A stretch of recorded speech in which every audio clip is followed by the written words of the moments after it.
Would you ever do that? What? Go get and go back to a restaurant? We used to do it. That's why I'm saying that. That was the bar for me. And there was a North Bergen kid who was working a bar in Fort Lee, and he begged us, please, guys, don't do cocaine here. Shit. And then we kept him there and went to the city that night and came back at 2, 3:30 in the morning because they were all up here. It's very close. Fort Lee, yeah, the bridge is right there. Dude, you just spent a long time talking about you don't like leaving the. I can't imagine you going out like multiple times a night to get drugs. Like it just seems so. Up drug, you know what I'm saying? It makes you do different things. And that's when I didn't mind. You're high. As long as I know I'm going to get a package in the city, I'm committed. I'll go over there. The cotton at 3, once you got a 12-pack in you already and 10 8-balls, you don't care about cops or speeding or, you just don't give a fuck. You think I'm going to take out my fentanyl test at 3 in the morning and test it? That thing's going down. Do you think people test it? Because white people for about a week, and then they lose the fentanyl. It falls. All that shit's just a gimmick. It's like I would be mad about the money I'm wasting. Well, in the bars in New York, they have fentanyl tests now. Okay. A couple bars I heard they have package like you could buy them for like $10 at the bar. Thank God. And people test their coke and fentanyl. I don't want to snort coke and have to have that thing because I know by 4 that thing is going to be out the window. It's just another. I used to get the double barrel shotgun. That was a piece of glass that had 2 tubes connected to your nose, connected to 1 tube, and you scooped the bag of coke and you went, and they hit you like a fucking. You know how many times I sat on those things? And they were in my back pocket. Did you cut yourself? All the time. I go home twice a week with a bloody ass. Oh my God. And do you think, like, let's say you deep in your coke days and you had a tester and it said positive for fentanyl, would you take a chance? I'm giving it to Nick first to see what happens. Nick, come over here. Do this line.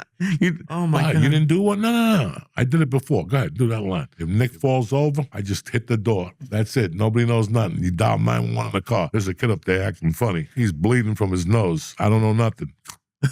At least you called. Would you ever, and I know the answer is going to be no, but like, let's say you bought some fucked up from a drug dealer, whether it's fentanyl or whether like baby powder. You ever go to me like, hey man, you got to give me my money back. You got to give me different stuff. Or if you get. I think in the 35 years or whatever I did blow, I probably got twice. One was on Hollywood Boulevard. When I was trying to buy crack. He gave me like fucking soap and shit. Oh. I was pissed. It was my last $20. I needed that crack. I went back there looking for this motherfucker. I didn't see him. I was pissed. Oh, because bro. For a while, I used to do all this coke, and I used to drive home at night on Ibar, those side streets instead of taking Sunset, and I would see these 3 black guys standing on a corner every night. And I'd pull up, and they look at me, and I look at them. You know what I'm saying? And this happened for about 3 months. And one night, I said, I couldn't find coke. I said, I get some crack from those guys. I went over there. You guys got crack? Yeah, 2010. I brought that home. I was smoking out of a can. Terry was asking me what's burning in there. What's that smell? Nothing. Go back to bed. I'm in there with a lighter, dirty fingers and shit. So I did crack for about 8 weeks. I was hooked on crack. That's a while to do crack. And then I went to El Paso and there was no crack, so I went back to snorting coke. I never smoked crack again. It was like an 8-week little trial period I did with crack. Fuck. I think drugs are a little bit, because there's a lot of, like, you're talking about shit that I would never. When we're addicted to coke, we find it. We won't go home till we will find it. We will find it. Damn. I had 4 drug dealers before I left LA when I was doing coke. 4. So nobody would know what I was doing. And it was very rare that those 3 guys, I couldn't get a hold of them. 3 of them I used regularly. The 4th guy lived on Western by the Mexican place where you go in there and the Mexicans are in there. You know, what's that called? In Hollywood? Yeah, in Hollywood, right on Sunset by Apple. It's on Western. There's like one of those hardware stores, a big one. And then across the street over here, there's. Is it where if you want to pick up Mexicans to work for you? Oh, Home Depot. Home Depot. The Home Depot, though, had a Mexican truck there. Since they had to serve food to Mexicans, you couldn't fuck around. They had some carne asada in that motherfucker. I would go to Home Depot just to eat at the truck. Because I was broke, and it was like $5. Delicious. Yeah. But I met a guy at El Compadre that told me one time, anytime you want coke, just come to Sunset Western, you'll find me. I'm like, what are you talking about? Do I whistle? He goes, no, just drive around. You'll see me after a few minutes. Guys, he was not lying. I would head out there 3 paranoid, because that's far out of my circle. Western and Sunset, right? It was far. Yeah. And man, I would drive around, go down to Hollywood, shoot back up the side street, and there he was. Sometimes on a bicycle, sometimes he was just walking. Some nights I'd be at a light and he would just run up to the car, hey, and I'd open the window, holy shit. And before I could say a word, he put a Coke rock in my nose to make sure I wasn't a cop. Before I could say a word, he would just... Every time? Every time. You're like, what the How much you want? Quick, quick, quick. $50. He wouldn't even wait. He'd just take a rock out and you gotta drive home like this, like my little Coke rock fucking melting in my hand. He would just find me. Never called him, never knew his number. And why didn't you want to go out like further? You said Western was far. I'm surprised you weren't driving all over LA. Because the one Coke dealer lived on,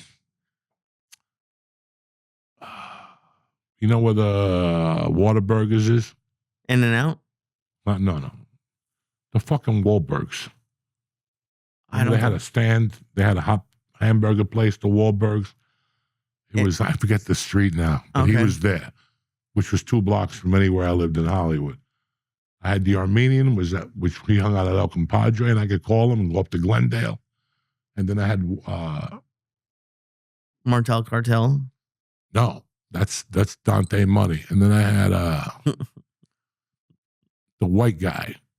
They used to call him a certain name. John Blaze. His name was John, but they called him John Blaze because he had a motorcycle.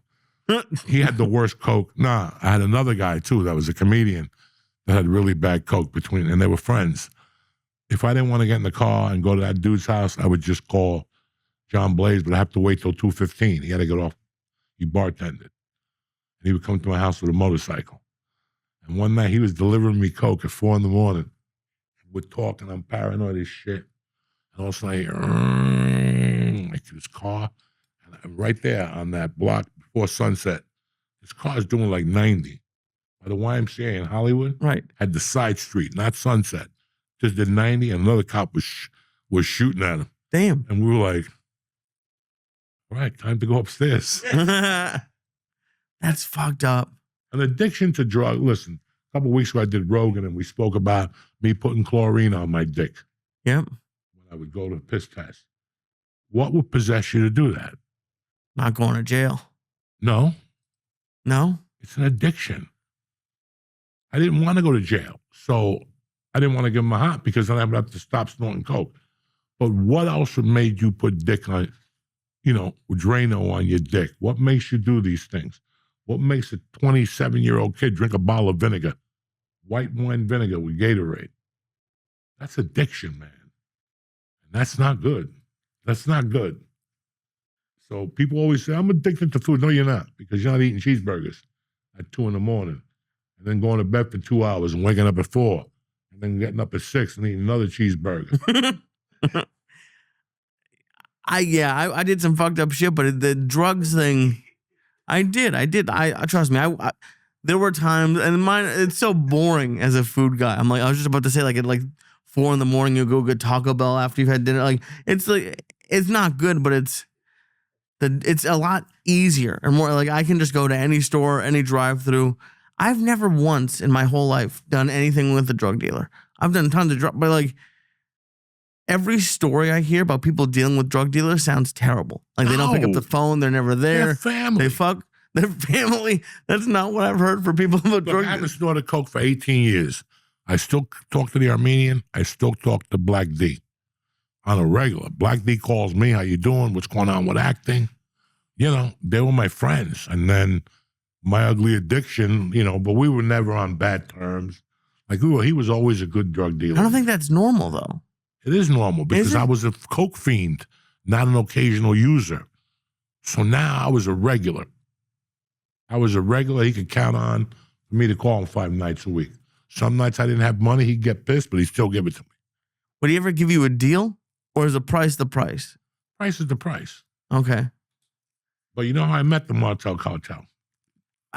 They got robbed at gun site when I went over there to cop. And they told me they were out, that they couldn't get drugs for a few days. When I was living at Ralphie's building, we were fucking around one night, and I found this little gun over there. And I just had it over there. I didn't know what I was going to do with it. You found a gun? In a fucking mirror. You take the screws off the mirror, and the mirror came off, and there was 2 guns and some ammunition in there. Ralphie took one, I took the other one. I think Ralphie took the 22 or some shit like this. You're just saying this like it's a normal thing. Dude, if I took a mirror off the wall, found a gun, I would call the police. Like it's just a You're a random. fag. You keep that shit. What do you mean You don't call the police. What are they going to do? They're going to What take am I it, going to do with it? and That's a two cops are gonna murder take gun. each gun home. Good for them. No. You just found a keep gun. the gun. So that's what I did. I didn't know what to do with You it. They got gifted robbed, so I gave them the gun. They loved me after that. I said, take this. Don't let people rob you no more. Really? Yeah, shoot them. That's what drug dealers do. What are we talking about here? That sounds terrible. Do you ever have a drug dealer get caught? Like the police catch them? My luckiest day. When they get caught, my bill is erased. You know what I'm saying? Because by the time they get out, nobody's going to talk to them because they're hot. So when you see them, oh, bro, I don't know what happened to that money. I left it in your mailbox. The day of the raid, they probably got it. That's fucked up. George knows. George used to do creepy things. He knows. That's a creepy giggle. Holy shit. Creepy shit. Oh my God. Now you know why I'm very happy to be out of that world. Why every morning when I get up, I go, thank God I'm worried about comedy, or I'm worried about my weight, or my knee hurts, or I got to pick my daughter up at 2, or I'm not worried about getting up, drinking water, smoking a cigarette, and going, where am I going to get $50 to get this party started today? And this is mostly a joke. But like, even when times are bad, did you ever think about not going back to like doing coke, but going back to selling it? Like, could you imagine selling it right now? No, this is 2004, 2005. I didn't have the capacity to sell it because I was living with Terry. There was no way she wasn't going to find out. And I could not bring cocaine. It was her apartment. So there was no way I was going to sell it. I was just a consumer, man, at the end. I just wanted to do it. I'd figure it out how to get my hands on it, and that was the only thing about it. But I couldn't fucking start selling coke at the Comedy Store because I wasn't going to be a coke dealer. I was going to be a comic. The cocaine was one of the hobbies I had that was not a good hobby. Some people collect butterflies. Some people, go to museums. I was snorting coke. But eventually, those are my two things in life. Those are my favorite. If I had to go down the order before my daughter Mercy, it was cocaine, comedy, very tight, and then getting my dick sucked on cocaine was my third hobby. Everything else didn't matter. I don't know what you're talking about. The Jets, back then I wouldn't even put football on. I'm in a hotel room. I'm living in hotel rooms across the country. I don't have time to watch football, but that was my life. It was cocaine, stand-up, and it was tight, but not as, I loved cocaine a little bit more than doing comedy. Right. But then the love for doing comedy beat that shit. So it was like a war the whole time. And then since I can't do coke no more, I couldn't go to these towns and pick up crazy chicks at a comedy club and 69 with them and put coke rocks in their asshole and lick it, So everything I loved died, except for comedy prevailed. Thank God. If anything's going to stick around out of those three. What? If anyone was going to stick around out of those three, thank God you chose comedy. They didn't choose it. It chose me. That's fucked up. Yeah. What do you mean by that? And before it was listen, there was a time it was cocaine, getting my dick sucked, and robbing people. That was my all-time favorite, was seeing people's faces when they were like, fuck with me, and like a week later, something was missing from their house. And I could go over there and go, what happened? Oh, somebody came in. Come on. And it was me the whole time. I'm fucking dying of laughter. The all-time favorite was robbing people. Oh, loved it. Ask George. God, he's my witness. Loved it. I had to wake up every day and rob something from somebody. So some days it was small. Some days it was a wallet with 30 in it. But some days I could bump into 1,000. I used to do, bro, when I lived in George in 85, I put a suit on every morning. And I just walked from building to building. Just open office door. Hey, how you doing? Is Nick here? Nick don't work. You know how many times I opened those office doors and there was a purse and nobody in there? They went to the bathroom, left their purse or deposit bag or the deposit bag for the business. That's all I would do. I would just go from building to building. Dental offices. How you doing? Nah, I was thinking of getting my soldier. Let me talk to the dentist right away. I got my head over the fucking desk. And I was just going to pick up one envelope to rob something bigger. So my day always had to start with like a small tab. And then en route, then I would eat something. And then I would be more, you know what I'm saying? More precise. But that's what I used to do from like 84 to like, and then in San Francisco, I was doing it. I was just getting dressed up in the morning with a suit on. They don't expect the guy with a suit on. They don't expect to get robbed. They don't expect to get robbed. They don't expect to get robbed by a guy who's neat, nice suit, iron shirt, and his hair, and he slept the night before. What do you think? Like, were you looking fucked up if you didn't have the suit on? No, you didn't look. I'd walk in and be very charming. Hi, I was looking for Nick Ascles. We don't have a Nick here. Let me look. Let me look in the back. Yeah, you do that. Why would you look in the back? There's no Nick here. It's amazing what you can convince people. I robbed Kentucky Fried Chickens. I robbed one of those cookie places. How do you rob a The Kentucky Fried Chicken in Fort Lee by the fucking movie theaters when we were kids. I went to see Rocky there. Yeah, it's still there. But you're not talking about with like a gun. No. They were a stupid kid. Hey, I'm looking for a job. The manager's not here, but come in the back with me and I'll give you an application. When you go in the back, the safe is open with the fucking registers lined up, ready to take them out because you're there at 9 o'clock like a soldier. You're looking for a job. Fuck. Do you think you were addicted to robbing people? Loved it. Make my heart beat. My ears would go numb, especially if I had to kick a window and go into your house. Oh, I loved all that shit. Kicking a window out or a door and just flying in there like a superhero. No wonder you're bored now. Yeah. But what do you... Yeah. Super fucking bored. Oh, my God. I've been bored since 2007. Once I stopped snorting coke, life just got boring. I lived the schmuck life like everybody else, like Henry Hill in Washington. But I get coke and I get pussy. But the excitement. But robbing people. But it all was together. It all worked hand in hand. It all worked hand in hand. I was robbing drug dealers. And I wasn't robbing your grandmother. No, I'm not, yeah. And I was robbing businesses which didn't come out of you.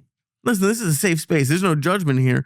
I'm more talking about like the anxiety I would have of, are they going to catch me? Are they going to come back into the cops and get me? You don't know what it's like.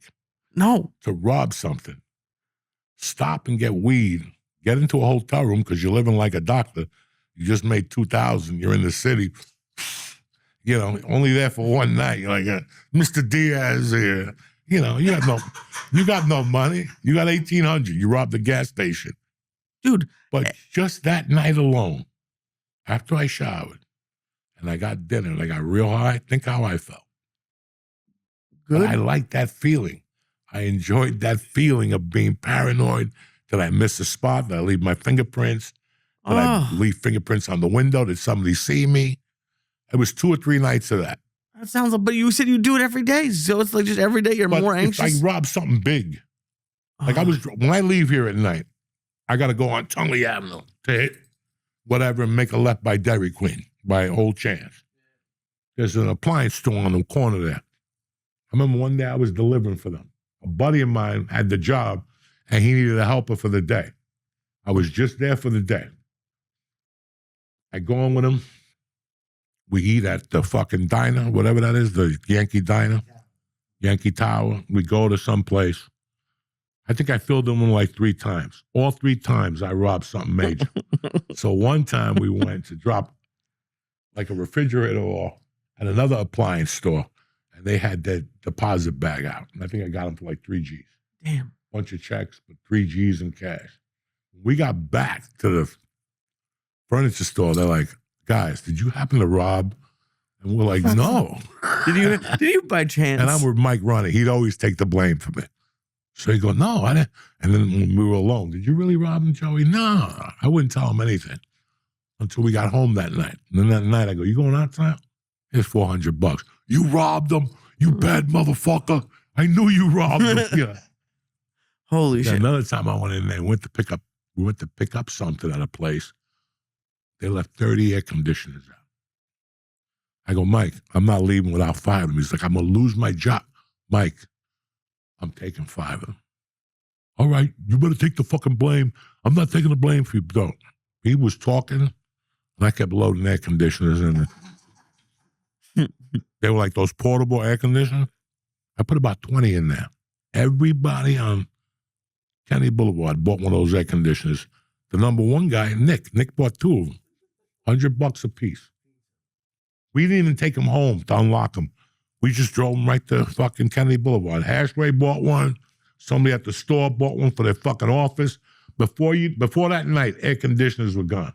The ones you plug in and just slip into a window real easy. It was even a light one. How do you think I was loading them by myself? Dude,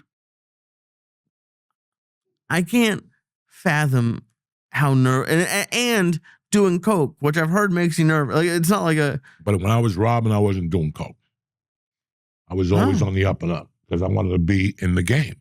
But what about like the next day or that night? Well, that night I get coked up, and I'm not robbing nobody. I'm getting coked up. Yeah, but that's when you're nervous. It's after the. Yeah, but once you start talking to somebody at the bar and they got your back, and it's easy. And then the next day you wake up, you're hungover, so you're not going to steal that day.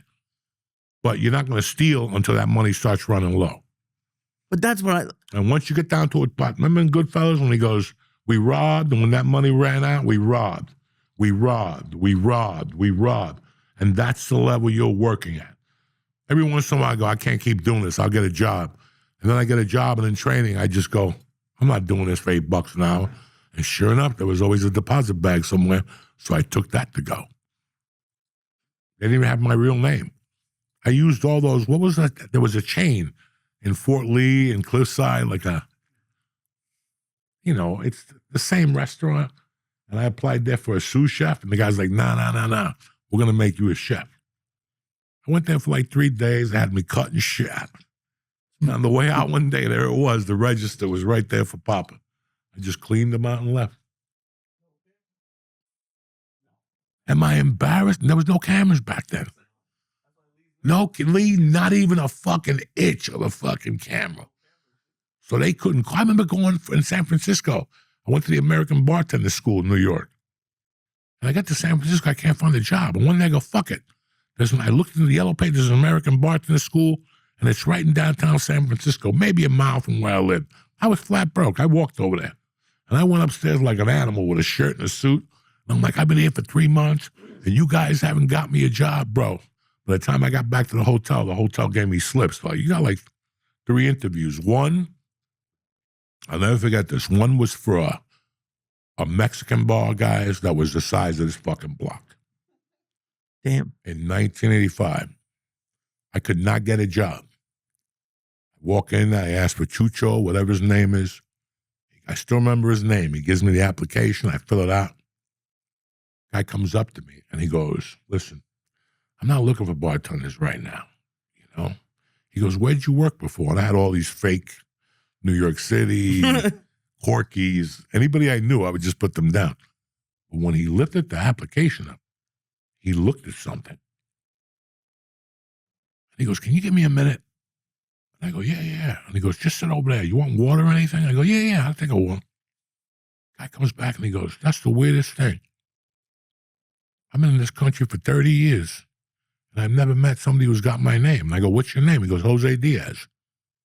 And he goes, I'm Cuban. You Cuban? He goes, yeah. I go, wow. I'm from North Bergen. I'm from West New York. Oh, shit. We started talking about it. He goes, bro, I'll hire you in a drop of a hat, but I ain't got nothing for you right now. But I got a restaurant on the other side of town. They're going to hire you today. Let me call them. And he called them, and he goes, you're hired. They're giving you 2 bartender shifts and 2 doorman shifts. And it was at the Haight-Ashbury Rockin' Robin, fucking legendary place. I just lucked out. Crazy. I got fired from there, too, after about 2 months and shit. I hit the guy with the cassette deck. But fucking that same day, I went and got that job, but I still had an interview the next day at this Italian fancy restaurant in North San Francisco. It was like at 9 in the morning. I told you. And I went in there with a suit. And I'm like, Nick, George, Nick. And then I found myself in the office. Nick, fucking the doors were wide open in the office, and the safe was wide open. Dog, I proceeded to start taking cash. And I'm in Hudson County. That motherfucker left rolls of quarters and shit. Everything was going. When I walked out, my suit was twisted. I had to take quarters out from this side to balance it. Kathy King is like looking at me. She's like, what's going on? I go, just keep moving. We robbed the joint. And she goes, no way. We just got on the bus. There was a bus coming. I go, get on the bus.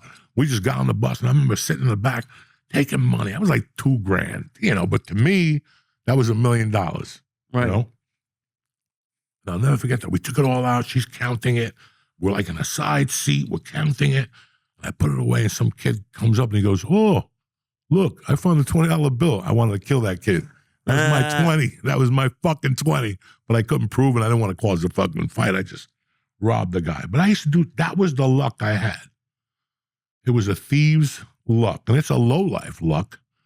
But I had it. Something was always letting me bump into something.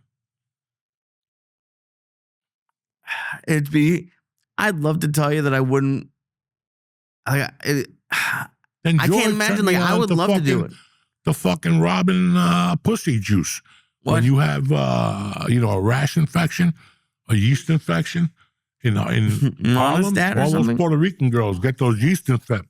You rob Monostat 7. So every morning I wake up and I go to Safeway and I'd open up like a fucking case of Monostat and I just walk out of there. Walk the bridge with no money. Walk the bridge, no money, and there was no breakfast. There was no sitting down at the Fort Lee diner like a white dude. Straight up fucking stomach, and all these people want to fast. I ain't fast, yeah. When you're a thief, you fast. All right? You fast. Were you in a suit for this too? Yeah. I was like, because I was looking for a car job. But that was part of my scam. For me to go look for a job, I had to rob somebody. To have the money, get on buses and shit. So George turned me on to Monostat 7 and aspirin or something. They liked Tylenol and batteries. I would shoplift them in Jersey and walk over the bridge, sell them, $40. Punk shit. I'd love to tell you I was getting $5,000, but that'd be a lie. $48. But for me, $48, I got a $10 bag of weed and I ate Cuban food on 78th Street, where George left me a few times because he had to get busy and shit. I would go, and that's it. Now I got $20 to walk the city. I wouldn't even take the A train. I'd walk from 183rd all the way down to 50th Street. I just walk with a Walkman. I was the happiest pig on earth. Damn. Then his uncle got me a job going into buildings, but I wasn't robbing people then because his uncle got me the job. All I had to do was drop a pamphlet off at businesses. Hi, thank you for phone systems. They'll give me $400 a week, him and his mom. Do people does the world still put like robbing situations in front of you now? Always. Yeah. I still remember robbing the comic strip. No wonder they won't give me spots. I don't even remember. No, I know. This is 33 years ago. In those days when you went to the comic strip and you want to get on stage, it wasn't bring 5 people. You had to sell 30 tickets. Okay. But they would give you the tickets for $5 a piece and you would sell them for 20. You kept the profit. Or 15, you kept $10. For me, that's an opportunity. Guys could sell the shit out of those tickets. So they will come back on Wednesday. Whoever has the most tickets gets the open mic. They give me like fucking 20 tickets. I sell them for $10 a piece. That's $300. I ain't going back. That's more than your fucking open mic's gonna pay me. You know what I'm saying? I would do that shit. Like not give a fuck. Because there were so many little things on the resume. I knew I was gonna get caught eventually because you could only throw spaghetti against the wall that long. And I had been living that life basically from 81 to the time I got arrested for kidnapping. I could have a job. My life could be going straight. But if I saw a pigeon, he's going down. No matter what's cracking.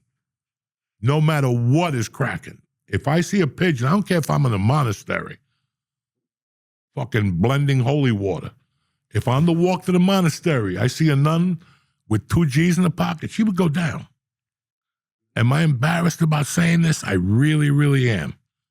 But that was my state of mind until I got caught. That's why when I got caught for the prison thing, it didn't bother me. I was like, this has been coming for years. I didn't want it to happen in Colorado. but it was good because if I would have gotten in trouble here, I would have got a smack on the hand, people, and guess what? I would have kept doing what I'm doing. But when I went in there was nobody to talk to. They didn't care about the Hudson County judge. They didn't give a fuck about the senator from Jersey. You had a gun and you kidnapped somebody. You're doing time. And it was the best thing that ever happened to me. That's why I'm sitting here with you motherfuckers, because I got caught. And don't get me wrong, after I got out for kidnapping, I wasn't kidnapping people, but I was still doing drug rips. If you had drugs for me to rob, I'm robbing you. Because I was still doing drugs, but I wasn't planning on putting guns to people's heads or nothing like that. You weren't Omar's level. Huh? You weren't like at Omar's level. I was almost scared straight. You know what I'm saying? Like they almost scared me, but I still was fucking. When I got out of prison, I think I was the craziest I ever was. I think that if you look at my life now, you look at my life 10 years ago, and you compare it to when I got out of prison for like 89 to 95 in Boulder was the craziest behavior I ever fucking had.